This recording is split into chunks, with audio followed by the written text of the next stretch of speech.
Stop what you are doing right now, because what I am about to explain is not rumor, not speculation, and not headline hype. At 7:43 a.m. this morning, three senior Republican senators walked into Mitch McConnell's office. It was supposed to be a routine leadership meeting. 47 minutes later, they walked back out, and within 2 hours, Washington was on fire. This became the largest internal Republican revolt since Watergate. This is not about policy. This is not about legislation. This is about top Republicans privately concluding that Donald Trump has become ungovernable. And what triggered this revolt will surprise you. If you care about what happens next, subscribe now, because the next 72 hours will decide whether the Republican Party survives intact or fractures beyond repair. Here is what multiple Senate Republican sources confirm. Early Wednesday morning, 2:17 a.m., Donald Trump personally called the Senate Majority Leader. He demanded an immediate vote on something he calls the Emergency Powers Expansion Act. He issued an ultimatum: pass it by Friday, or he will primary them all. Hours later, leaked audio begins circulating. In the recording, Trump says, "I don't need the Senate, they work for me." That audio did not create fear. It created rage. By 7:43 a.m., an emergency closed-door meeting is convened. Inside that room, Republican leadership reaches the most serious challenge to Trump's authority they have ever made. For nearly 8 years, Trump has controlled Senate Republicans through fear. Not ideology, not policy, fear. Senators watched what happened to anyone who defied him. Mitt Romney voted to convict. He was branded a traitor. Bill Cassidy voted to convict. He tried to reconcile, still faced retaliation. Kevin McCarthy angered Trump. He was removed as Speaker. The lesson was simple: anyone can be destroyed at any moment, but fear eventually collapses. Because people realize obedience does not protect them, three things change the math.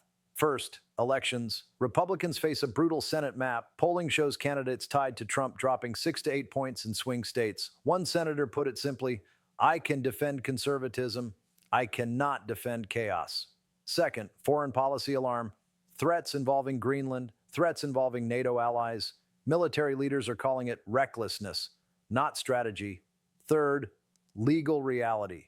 Trump's criminal cases are accelerating. Trial dates are locking in. Republican lawyers privately admit the party could be nominating someone who may face federal custody. Inside McConnell's office, Trump's audio is played once, then again. Silence fills the room. John Thune speaks first. He says they cannot defend any of this. Not Greenland, not emergency powers, not primary threats. John Barrasso warns Trump will punish them. McConnell responds, Trump will punish them anyway.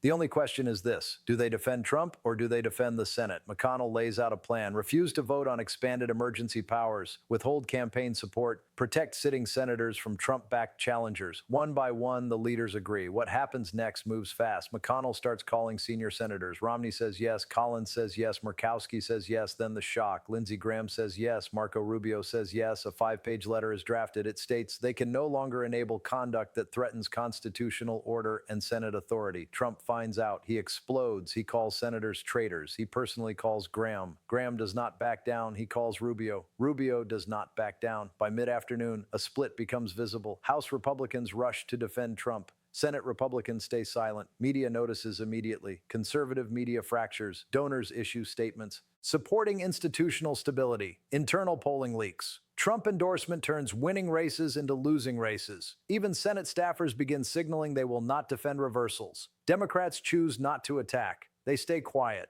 They let Republicans own the split. Trump escalates. He announces rallies. He calls for protests. McConnell responds publicly. The Senate serves the Constitution, not any individual. Behind the scenes, enough bipartisan support now exists to block Trump's emergency powers push. This moment is bigger than one dispute. It is the breakdown of an authoritarian control system. Fear is no longer enough. Collective resistance has replaced isolation. And for the first time in years, Donald Trump is facing organized resistance from inside his own party.